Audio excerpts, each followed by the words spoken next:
I think at the very beginning of the process of figuring out what you want, you have to say, do I want the whole trade-off that other people have made? Do I really want all of the downsides that go with those particular upsides?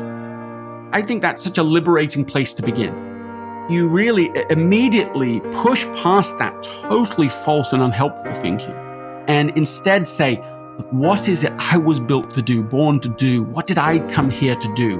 What's the right set of work that I maybe even uniquely can bring to the world? To me, that's the essential path. That's what it means ultimately to be an essentialist. Most of us have been raised to ask $3 questions. I was raised to think about those questions myself, but we really should be asking $30,000 questions. The big ones. Do I have a good job and am I paid well? Am I automatically saving and investing? If I'm married or if I'm in a relationship, is it with the right person? Which is probably the most controversial one of all. But most of us, we're asking these questions, should I buy a latte? When in reality, if we get these 5 to 10 big wins in life right, we never have to worry about lattes or any other $3 questions.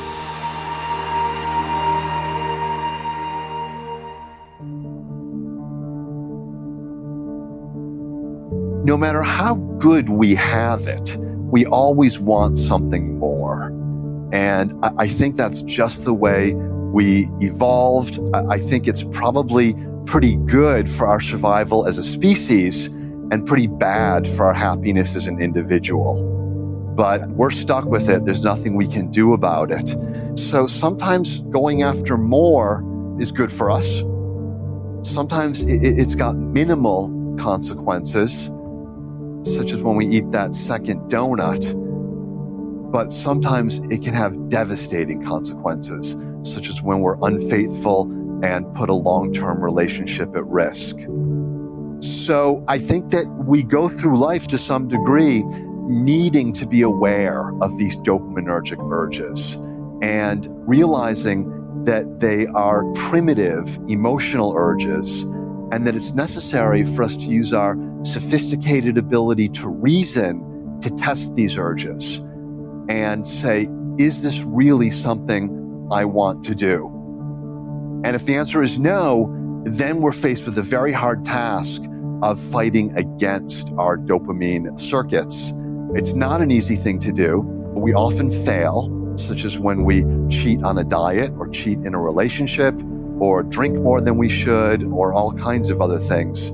It's hard to do, but it's not impossible. And I think the first step is recognizing that we do have these forces inside our brains that are looking out for the species, but do not have our best interests at heart. And sometimes we've got to take an oppositional stance towards our own brain. I think that's really important if you're going to do anything creative or even, like I said, what I'm doing, whatever that is. And the point is, this kind of comes back to my new book about being an artist today. And one of the things that I discovered when I spoke to a lot of artists about their lives and how they've made their way in the world is that almost all of them told me that they knew that they were going to be a writer or a musician or a film director when they were very young, before their teenage years, sometimes when they were very young. And the second thing most of them told me was, contrary to what you might think, and I say this because the question you asked me about my own father, they got enormous pushback from their families. Very few of them felt supported by their parents in making that choice. And this is one of the things that really drives me crazy about how we approach the arts and creativity in this country. And I don't think it's a new thing, quite frankly. We say that we value creativity. We especially say that we value creativity and art in children, art education in children. Very few people, very few families, very few schools actually encourage and support artistically gifted children. And the message they end up getting, not just from their family, but from their environment, partly because of school, is that they're dumb, because they're not inclined often they're not inclined academically. They're not talented academically in the standard way that we expect and value. They are talented and gifted in a different way, but we can't see that or we don't value it. They're dumb, they're undisciplined, they don't have much of a future. They need to think of something else to do, otherwise they'll end up on the street, they'll end up in poverty. There's a huge disconnect, I think, in general, between the degree to which we value the arts and say that we value the arts, and actually do in terms of how important they are in our individual lives, and the way that we support artists. I think media sometimes focus and fixate on separation and division because that creates conflict, and in conflict we create tension, and in tension we create engagement, and in engagement we can sell advertising. Let's not be naive to think that media outlets are anything other than thinking about how to produce profits. Very few media outlets are existing out there for the purpose of education. Maybe an NPR, maybe. And you would contrast Cooper Anderson with Terry Gross, and they listen very differently, as an example. Listening is the willingness to have your mind changed. And I don't think most journalists go into a conversation with a willingness to have their mind changed. They are there to ask questions, to trap the person they're interviewing them and getting a really sensational 5 to 15 second soundbite that will be replayed on all the other networks. That's not listening. I've discovered that when a trauma happens, clues are left behind, clues in the form of emotionally charged words and sentences that live inside us. And I found that they form a breadcrumb trail. If we learn how to listen to it, if we learn how to follow this breadcrumb trail, it's like finding the missing piece of the puzzle, which lets the whole picture come into view and then finally gives us a context for why we feel the way we feel. Look, if we look at trauma theory, we know that when a traumatic event happens to us, significant information bypasses the frontal lobes. So the experience of exactly what happened can't be named or ordered in words because our language centers have become compromised and our memory centers have become compromised. And then without this language, our experiences, the experiences of a trauma, they're stored as fragments of memory, fragments of body sensations, fragments of images, fragments of language, emotions. It's like the mind disperses and these essential elements, they get separated. So we lose the story of the trauma in a way. We remember too much or we remember too little, and we never complete the healing. It turns out that when human beings move with other human beings in synchrony, it shifts what's happening in our brains in a way that makes us feel literally connected to the people we're moving with. And part of it is neurochemistry, some social bonding hormones like endorphins, possibly oxytocin. But people have this direct experience that if you're in a yoga class or you're marching in a protest or you are dancing with other people or whatever it is, that you literally feel connected and you sense yourself as part of something bigger than yourself. And as a result, people report liking the people they move with more, trusting them more, feeling more like they belong in a space where they move with other people. So less lonely or less stigma. They also feel more hopeful in general about themselves and their problems and the world. So they report more optimism, more belief that like difficult problems can be solved. There's something really powerful about the psychological effect of moving with other people. And Collective Joy describes the euphoria of it, but you don't have to get this enormous ecstatic, like the extreme version of, everyone's at a rave and they're jumping up and down right. And maybe other substances involved. And you're like, this is collective joy. Yeah. It doesn't have to be that extreme. It could just be a sense of general being that comes from doing sun salutations in a room with other people. And that translates into a real sense of social connection and bonding that, by the way, is not fake or phony.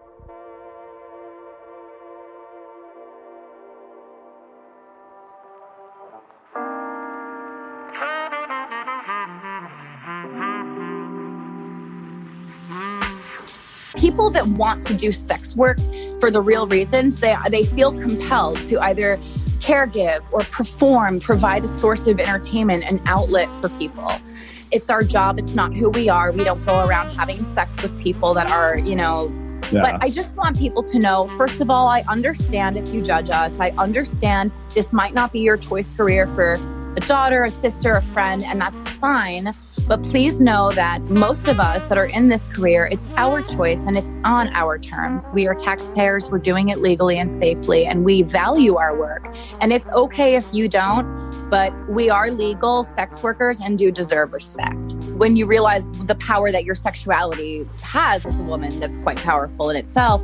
Well, what I would say, first of all, I think that what you asked me right before that was something about art and how it's artistic. And yes, porn, it is artistic. When you're creating something on video, on film with someone, and you're just letting your selves kind of melt into each other, that's very artistic. And I think it's beautiful expression of art and creativity.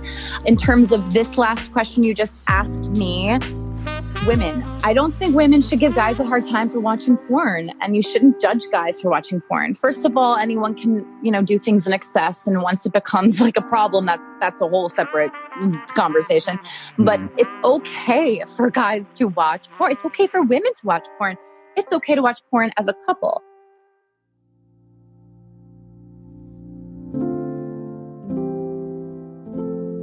Talking more about my grandmother, I would say that being close to her was almost too much because you felt you weren't worthy of it.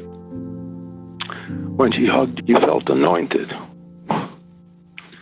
And you left feeling stronger and more powerful. Her death took something sacred from me, but left something sacred behind, too. She summarized what I learned from all four of these extraordinary people. First, tell the truth. Second, treat others the way you want to be treated yourself. Third, give to others even when you yourself have very little to give. Fourth, have compassion, and not compassion the Dalai Lama calls some views of that sloppy sentimentalism. This is real compassion for every human being you encounter, and indeed for all of humanity. And finally, she said, be a mensch. That's a Yiddish word. It's ineffable. Something difficult for me to translate. Best I can do is to say, be a decent, upright human being. Live your life according to the rules and guidelines that you learned from all of us. And that will have been a complete and wonderful life. That's what I took away from these four people. I have an answer to a lot of things that are summed up in one word, and that's love. Indefinable, deep, unrestrained, relentless love. And you don't live for half a century or more with people unless you have that. True for my friend Jerry Spire as well, who was with me in fact, gave a speech at Columbia Business School in 2008 describing my subway odyssey. And I learned a lot about what he felt toward me and listening to that speech. And it touched me very deeply. So I cannot not mention my siblings, Joel, Ruth, and Brenda, who saw the worst of it, as you said before. And we have stuck together to this very moment. My sister Ruth is unfortunately extremely ill, and we've banded together to try and help save her.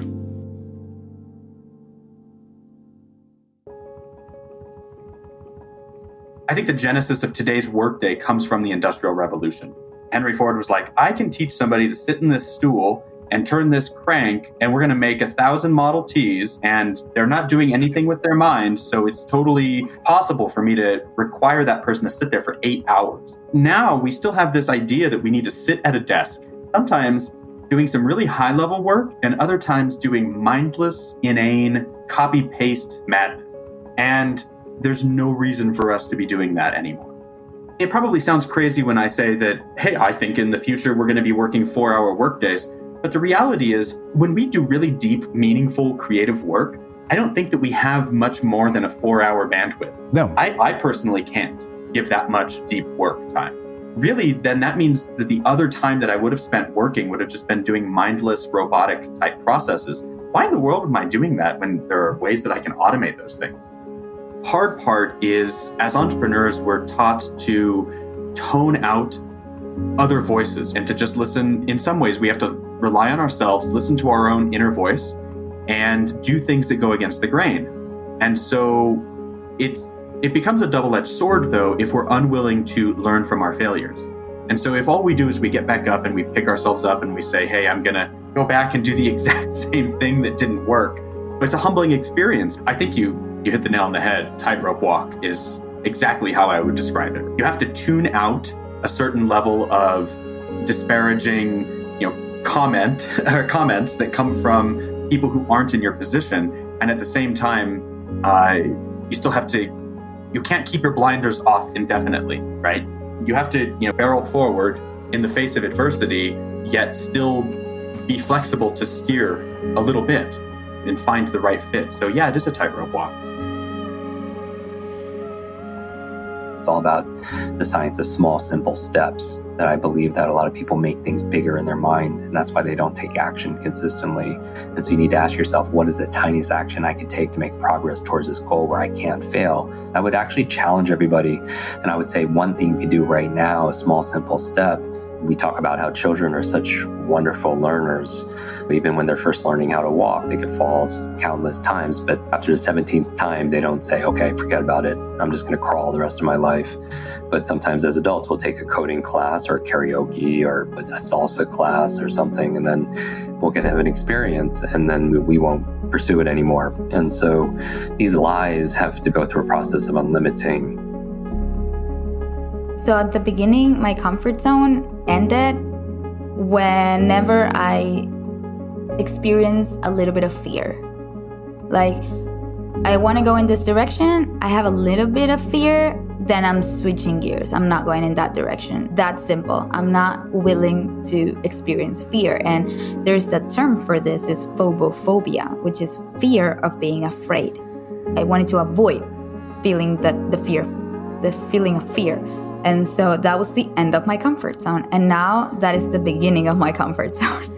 Like, when I know that something is scary and I have that feeling, it's for me a sign that's the right path for me. That's where I should go. Of course, you have to be very analytical and real and down to earth. And if that path will lead you to like death or harm or going broke or whatever it is that you don't want to, of course, you have to make the right choice. But if that's not the end result, when you may face failure, you may face rejection or heartbreak or disappointment, then it is worth the try. The whole quest in life is one of discovering that innate divinity, that innate connection that we have with that universal, creative, timeless force that is out there. And there are certain practices that can help take us there. And one life may be enough or it may not. And if it's not, then there is the afterlife, which is that after a while, you come back and you're reincarnated, because life is school. And the goal is to help advance your consciousness to get to that place. And you'll keep recycling ultimately until you get there. And along the way, while we may not have memories of our past lives, there is this thing called karma, which is the connective tissue between our past, our present, and our future. And that's the energies that we create in the world and what we put out there and the consciousness with which we operate and the habits that we take on. Reincarnation as a vehicle through which to give us a second chance and a third chance and keep us growing, and karma as that connective tissue.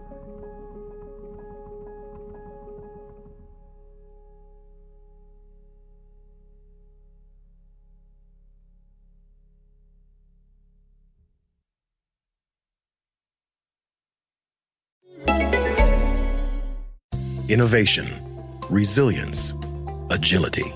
It's how Michigan businesses continue to make a difference now and work to shape the future.